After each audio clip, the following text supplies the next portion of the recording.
Very good. Amazing tasting. You have another one? Only one? Why? 이번에는 약과입니다.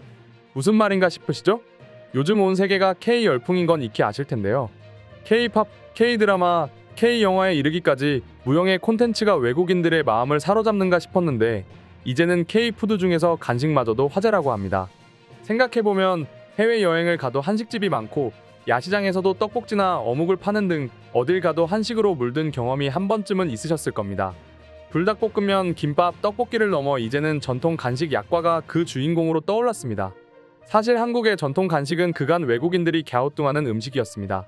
케이크나 초콜릿처럼 매우 단 디저트를 선호하는 외국인들에게 떡이나 약과, 한과 등의 우리 간식은 충분히 달지도 않았기 때문인데요.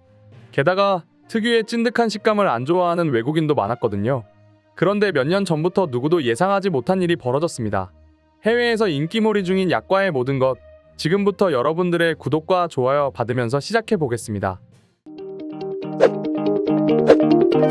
요즘 MZ들이 좋아하는 간식이 뭘까요?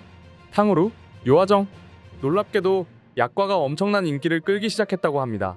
유명 유튜버들의 먹방이나 ASMR 방송이 수백만 회의 조회수로 치솟고 급기야 약과로 유명하다는 가게는 매진 행렬로 이어졌는데요. 신기한 점은 한국에서 유행하면 시간차 없이 SNS를 타고 바로 해외로 퍼지고 있습니다. 인스타랑 X에서 본 미국과 유럽인들이 약과에 흥미를 가지기 시작한 건데요. 심지어 네덜란드의 모델 로렌트 그라프는 자신의 인스타그램에 약과를 먹는 모습을 올리며 인생 최고의 실수, 이렇게 감탄했답니다. 이제 각종 SNS에는 약과를 만드는 법부터 어떤 음료가 가장 잘 어울리는지에 대한 추천 영상까지 올라오는 중입니다. 사실 약과가 인기를 끌 수 있었던 비결이 있습니다. 여러분 혹시 할메니얼이라는 말 들어보셨나요? 할메니얼은 할머니를 사투리로 한 할매와 밀레니얼 세대의 밀레니얼을 합성한 신조어로 할머니들이 선호하는 옛날 음식 등을 재연출해 즐기는 밀레니얼 세대를 의미하는데요. 흑임자, 인절미, 쑥 등을 활용한 일명 할매 입맛 음식들이 대표적이라고 할 수 있죠. 개성을 중시하는 요즘 세대들에게 옛날 상품이나 그 시기의 취향들이 오히려 새롭고 재밌는 대상으로 인식돼 나타난 현상으로 분석되고 있습니다. 우리나라만의 현상이 아닌데요. 해외에서도 할머니를 의미하는 그레니와 멋과 우아함을 뜻하는 시크를 결합한 그레니 시크, 혹은 할머니와 밀레니얼을 결합한 그랜드 밀레니얼이라는 용어가 생겨났죠. 그랜드 밀레니얼은 할메니얼과 같은 의미로 옛날 할머니의 패션, 음식, 인테리어 등을 멋스럽게 재연출하는 밀레니얼 세대를 일컫는다고 합니다. 이 할메니얼을 대표하는 간식 바로 약과인데요. 요즘 MZ 세대 사이에서 엄청난 열풍이랍니다. 지금 한국에서 유행하는 것들은 바로 해외에서도 인기를 끌고 있는데요. 좀 힙하다는 외국 젊은이들은 빠짐없이 SNS에 올리고 심지어 유명 모델들까지 인증샷을 올려 놀라움을 주고 있습니다. 네덜란드의 유명 모델인 로렌트 그라프. 1997년생으로 179cm의 큰 키와 신비로운 파란 눈을 가졌는데요. 그녀는 세상에서 가장 아름다운 그림 속의 엘프 또는 살아있는 그리스 여신이라는 찬사를 받는 인기 스타입니다. 2015년 프라다와 발렌티노로 모델 일을 시작해 지금은 샤넬, 돌체앤가바나, 조르지오 알르마니 등 수많은 명품 브랜드의 모델로 활동 중이기도 하죠. 누구보다도 몸매와 음식 관리에 철저해야 할 모델이지만 로렌트 그라프가 푹 빠진 간식 바로 약과입니다. 그녀는 약과를 처음 먹은 날을 생애 최고의 실수라고 귀엽게 말했죠. 자신의 SNS에 약과를 먹는 모습을 올리면서 도넛의 가장 맛있는 부분을 뭉쳐서 먹는 맛인데 가장 좋아하는 디저트라고 말해 큰 화제가 됐습니다. 그리고 방송에서 인터뷰를 할 때도 정말 마약처럼 끊기 어려운 과자라고 한숨을 쉴 정도였다고 합니다. 로렌트 그라프의 약과 사랑을 본 해외 네티즌들은 역시 같은 생각인데요. 이건 완벽한 인간 사료다. 도저히 끊을 수가 없는 맛. 흔한 한국 과자라고 생각했던 약과에 중독됐다. 처음 한국인 친구에게 약과를 선물 받았을 때 비누인 줄 알았다. 그런데 먹어보고 깜짝 놀랐다. 아침 식사로 우유랑 먹으면 한 끼가 든든해서 좋다. 이제 영화관에서 팝콘 대신 약과를 먹어야겠다. 처음 깨물었을 때는 찐득거리는 식감이 어색했지만 먹으면 먹을수록 맛있다. 이국적인 맛으로 에스프레소와 먹으면 가장 잘 어울리는 디저트. 정말 믿기지 않는 반응이죠? 최근에는 한국을 방문하는 해외여행객들 사이에서 한국에서 꼭 사야 할 쇼핑 리스트 중 약과가 1순위로 등극했다고 합니다. 예전에는 조미김이 선물 1순위였지만 최근에는 약과와 한과가 더 인기라고 하는데요. 약과를 선물로 사가려는 외국인들이 얼마나 많은지 편의점 업계에서는 한국을 찾는 외국인 관광객을 대상으로 한과 기념품 세트를 출시했을 정도랍니다.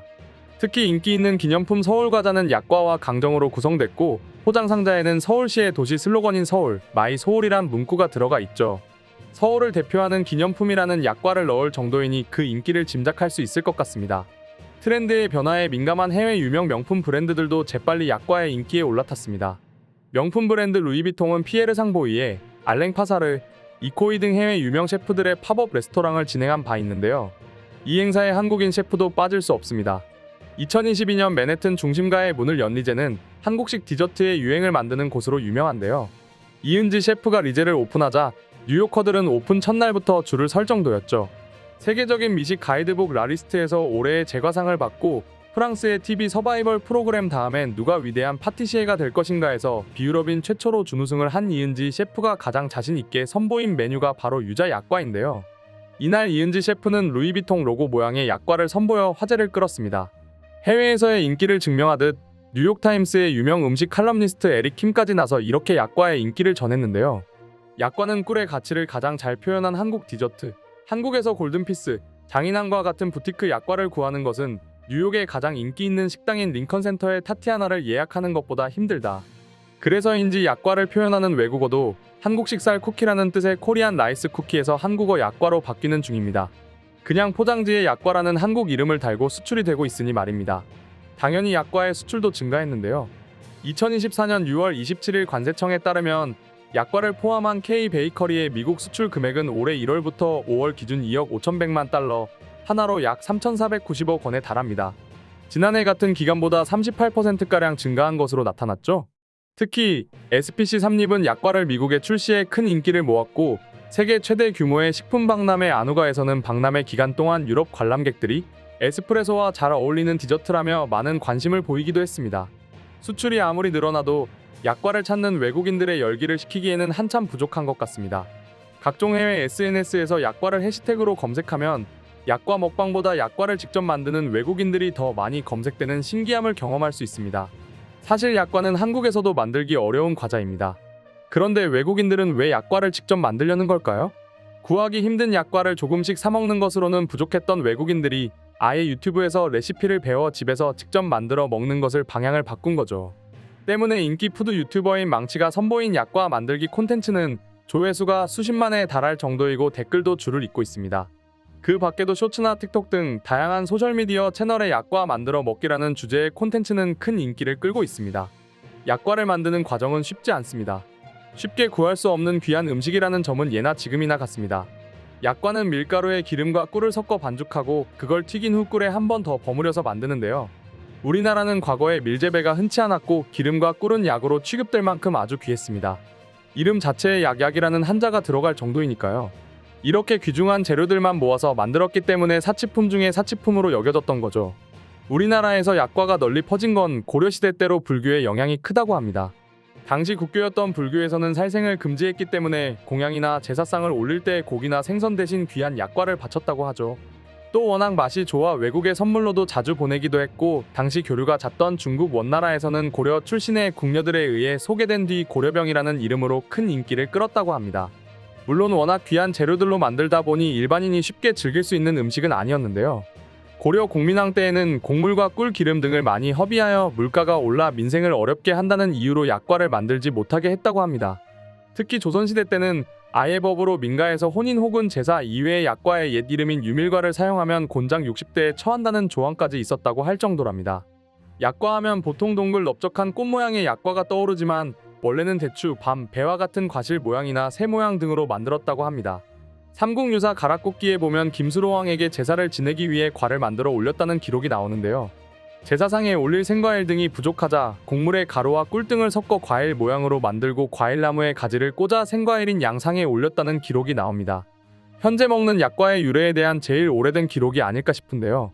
자연스레 과실의 모양으로 만들다가 조선시대에 제사상에 높이 쌓아 올리는 풍습이 생겨나면서 납작한 모양이 줄을 이루게 되었다고 합니다. 어릴 때 제사가 끝나면 약과를 가장 먼저 집어먹었던 기억이 있는데요. 오늘날엔 특별한 날이 아니어도 먹을 수 있어서 더 좋은 것 같습니다. 법으로 금지된 것도 아니고 곤장 맞을 일도 없으니 말이죠. 오늘은 시간과 공간을 뛰어넘어 인기를 더해가고 있는 우리 전통 간식, 약과에 대해 전해드렸습니다. 어떠셨나요? 오늘 점심 간식으로 약과는 어떨까요? 저희 영상 시청해주셔서 정말 감사합니다. 좋아요와 구독 버튼도 부탁드립니다. 항상 함께해 주시는 구독자, 시청자 여러분 감사합니다.